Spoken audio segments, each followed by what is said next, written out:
അസ്സലാമലൈക്കും. Food on ക്യാമിൻ്റെ പുതിയൊരു എപ്പിസോഡിലേക്ക് എല്ലാവർക്കും സ്വാഗതം. ഇന്നൊരു ബീഫ് ചില്ലിയുടെ റെസിപ്പിയാണ് കാണിക്കാൻ പോകുന്നത്. എല്ലാവരും തയ്യാറാക്കുന്ന ഒരു റെസിപ്പി തന്നെയായിരിക്കും ഇത്. എൻ്റെ വേർഷൻ എങ്ങനെയാണെന്ന് നിങ്ങൾക്ക് ഞാൻ പരിചയപ്പെടുത്തി തരാം.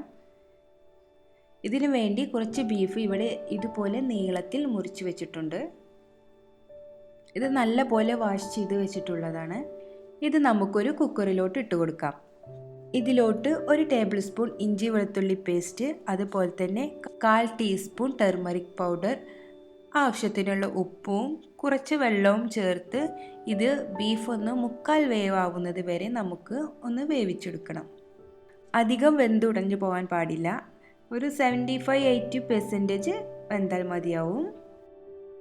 ഇപ്പോൾ ഇതാ നമ്മുടെ ബീഫ് ഇവിടെ വെന്ത് വന്നിട്ടുണ്ട്. ഇതിലെ വെള്ളമെല്ലാം അത്യാവശ്യം വറ്റിയിട്ടുമുണ്ട്. ഇനി ബീഫ് ഒന്ന് നമുക്ക് മാരിനേറ്റ് ചെയ്ത് വെക്കണം. അതിനുവേണ്ടി ഇവിടെ 2 teaspoon Kashmiri chilli powder, 2 teaspoon cornflour കൂടി ചേർത്ത് കൊടുക്കാം. പിന്നെ കുറച്ച് ഫുഡ് കളർ ചേർത്തിട്ടുണ്ട്, 1 ടീസ്പൂൺ വിനാഗിർ, പിന്നെ ഉപ്പ് വേണമെങ്കിൽ ചേർത്ത് കൊടുക്കുക. കാരണം നമ്മൾ ബീഫ് വേവിച്ചപ്പോൾ ഓൾറെഡി ഉപ്പ് ചേർത്തിട്ടുണ്ട്. ഇനി ഇതൊന്ന് പേസ്റ്റ് രൂപത്തിലാക്കി എടുക്കണം. അതിനുവേണ്ടി അല്പം വെള്ളം ഒഴിച്ചു കൊടുക്കാം. ഇതിലോട്ട് ബീഫ് ഇട്ട് കൊടുത്ത് നല്ല പോലെ ഒന്ന് മസാല പിടിപ്പിച്ച് വെക്കാം.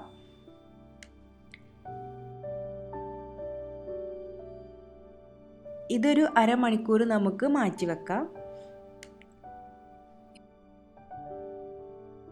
ഇപ്പോൾ അരമണിക്കൂർ കഴിഞ്ഞിട്ടുണ്ട്. ഇനി ചൂടായ എണ്ണയിലോട്ടിട്ട് ഇത് ഫ്രൈ ചെയ്തെടുക്കാം. ബീഫ് ഓൾറെഡി വെന്തത് കൊണ്ട് തന്നെ നമുക്ക് ഇതിൻ്റെ പുറം ഭാഗം ഒന്ന് മുരിഞ്ഞ് വന്നാൽ മതിയാവും. ലാസ്റ്റ് ഇത് കോരിയെടുക്കുന്ന ടൈമിൽ നമുക്ക് അല്പം പച്ചമുളകും അതുപോലെ തന്നെ കറിവേപ്പിലും ഇട്ട് കൊടുക്കാം.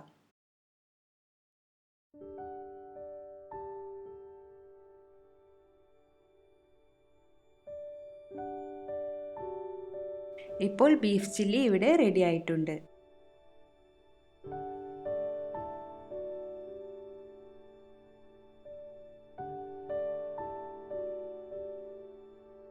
ഈ റെസിപ്പി നിങ്ങൾക്ക് ഇഷ്ടമായെങ്കിൽ എൻ്റെ ചാനൽ സബ്സ്ക്രൈബ് ചെയ്യുക.